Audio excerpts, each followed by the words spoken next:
Next ఏదైతే ప్రైవేటీకరణ medical college సంబంధించింది కార్యక్రమాన్ని ప్రతి గ్రామం కూడా రాయలసీమ కూడా పెద్ద మందో వేసి అక్కడ వచ్చిన అందరూ కూడా జరుగుతుంది దీంతో పాటు కూడా ఇంకోటి కానీ మన గురువు చెవులు కానీ దీనికన్నిటికి కొంచెం మొత్తం 1000 కోట్లు ఖర్చు పెడతానన్నాడు. మనం వచ్చినప్పుడు ఈ రోజు ₹1 కూడా పెట్టగా మేము దాని మీద మన దఫా చేసి క్వశ్చన్ చేయడం జరిగింది. కూడా ఆర్థిక సంబంధించి మన జిల్లా అధ్యక్షులుగా రైతులకు సంబంధించిన తయారు చేసిన జిల్లాలో 200 కోట్లు అయితే 2 లక్షల ఎకరాలు మన జిల్లాలో ఈ చిన్న డ్యాము కింద తయారైన వాళ్ళకన్నిటికీ సరిపోతుందంటే దానికోసం ఈ ఊడే కానీ ముందు దాంట్లో భాగంగా అన్ని జిల్లాలు దాంట్లో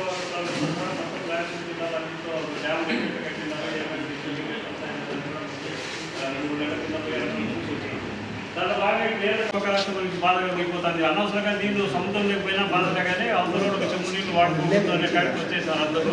ఈ మనస్తత్వాన్ని అందరూ మిగతా వాళ్ళు వదిలిపెట్టే తప్ప ఎన్ని కోర్టులకు పోవడం ఇల్లు దానికి పోవడము ట్రిబ్యునల్కి పోవడం అంటే ఎన్ని తెగే సమస్యలు కాదు. ఏవి ఏదో ఒక అడుగు ముందుకు వేసి రాజశేఖర గారు గత వారం 10 రోజులు చూస్తున్నాం. రాయలసీమ ఎత్తిపోతల భాగంగా దాదాపు 80% పూర్తయినటువంటి గత వైసీపీ ప్రభుత్వంలో జగన్మోహన్ గారి నేతృత్వంలో అయిన ప్రాజెక్టు ఈరోజు గత 20 నెలల నుంచి పట్టించుకోవడం చాలా ముసుగులా గుద్దులాట ఉన్నటువంటి విషయాన్ని సాక్షాత్తు మరి పొరుగు రాష్ట్ర ముఖ్యమంత్రి ఈయన గురు శిష్యుల్లో భాగంగా ఢిల్లీలో ఒప్పందం జరిగినటువంటిది మన అసెంబ్లీలోనే చెప్పిన పరిస్థితి ఈరోజు చూసాం. అంతవరకు కూడా జనాలకు పూర్తిగా తెలియని పరిస్థితుల్లో ఉన్నాం. అది తెలిసినాక అయోమయంలోండి 3 రోజులు మరి ప్రభుత్వం నుంచి కనీసం స్టేట్మెంట్ ఎవరికోకుండా మరి ఇరిగేషన్ మంత్రి గారితో మొదటిగా మరి ప్రకటన చేయించి ఆయన చెప్పింది కూడా సంతృప్తి చెందక ప్రజల్లో ఇలా ఆడేది అబద్ధం అని తెలిసిన తర్వాత పూర్తిగా సీఎం గారే మన రంగంలో దిగి సీఎం మంత్రి గారు అని చెప్పారో అదే చెప్పడం జరిగింది. మరి 20 టీఎంసీల కన్నా ఏ ప్రాజెక్టులైనా రాయలసీమలో ఉన్నాయి. వాళ్ళకేం ముచ్చుమూత ఉంది కదా, సుల్కేసులు ఉంది కదా, ముచ్చుమరి ఉంది కదా, ఇవన్నీ ఎత్తుకున్న అవి లిఫ్ట్ ఏదో 1000 చిక్కులో 15 చిక్కులు సంబంధించింది. ఈరోజు ఇంత యుద్ధోపాధి జరిగిన మరి లోటు బడ్జెట్ అయినప్పటికీ కూడా కరోనా కష్టకాలంలో జగన్మోహన్ గారు ఈ ప్రాంతానికి సంబంధించి ఇంత కష్టపడి పరిస్థితి చేస్తే కనీసము దాని ఈరోజు నీరు గార్చే విధంగా తప్పుడు సంఖ్యలు ఇచ్చి ఒక రాయలసీమలో పుట్టి బిడ్డగా ఇంత 40 సంవత్సరాల రాజకీయం ఉండడానికి ఈ స్థాయికి తెచ్చింది రాయలసీమ అయితే ఈ తల్లికి రొమ్మగొట్టు గుద్దినట్టు నాడు ఎన్టీఆర్ రామారావుకు బిడ్డనిచ్చే విధంగా గుర్తున్నాడో ఈరోజు రాయలసీమ ప్రజలందరికీ కూడా అదే విధంగా గుర్తున్న పరిస్థితి ఈరోజు చంద్రబాబు మనం చూస్తున్నాం.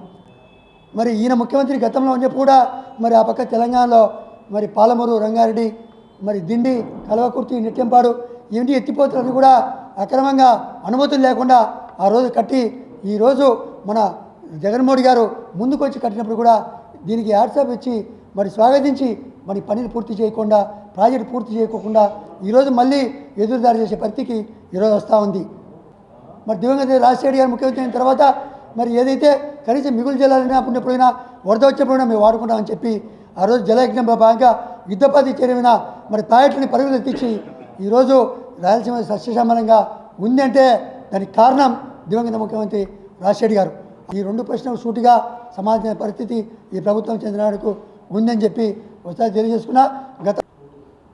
ఈ మధ్య 2-3 రోజుల నుంచి తెలంగాణ రాష్ట్ర ప్రభుత్వ అసెంబ్లీ సాక్షిగా మాట్లాడిన ముఖ్యమంత్రి రేవంత్ రెడ్డి గారి మాటల నేపథ్యంలో ఇవాళ రాయలసీమ ఎత్తిపోతల పథకం మరి ఆ పథకం ఎందుకు ఎలా అనే దానిపైన చర్చ జరుగుతూ ఉంది. అదైతే మాత్రం రాయలసీమ ఎత్తిపోతల పథకం మాత్రం రాయలసీమకు జీవనాడి అనే అంశం స్పష్టం. అది లేకుండా రాయలసీమకు ఇప్పుడున్న ప్రాజెక్టులకు నీళ్లు వస్తాయన్న పరిస్థితి లేని పరిస్థితి. ఎందుకంటే పోతిరెడ్డిపాడు హెడ్ రెగ్యులేటర్లో 44,000 క్యూసెక్కులతో దివంగత ముఖ్యమంత్రి రాజశేఖర రెడ్డి గారు దాన్ని వైడెన్ చేసినారు 11,000 క్యూసెక్కుల నుంచి 44,000 క్యూసెక్కులకు. ఎందుకంటే శ్రీశైలంలో వరద కాలం కేవలం 30 నుండి 35 రోజులు మాత్రమే వరద వచ్చి అప్పుడు మాత్రమే మనం దాంట్లో శ్రీశైలం ప్రాజెక్టు నుండి దాని ద్వారా నీళ్లు తీసుకునే పరిస్థితి ఉంది. శ్రీశైలం ప్రాజెక్టు పుల్ రిజర్వాయర్ మట్టం 885 అడుగులు.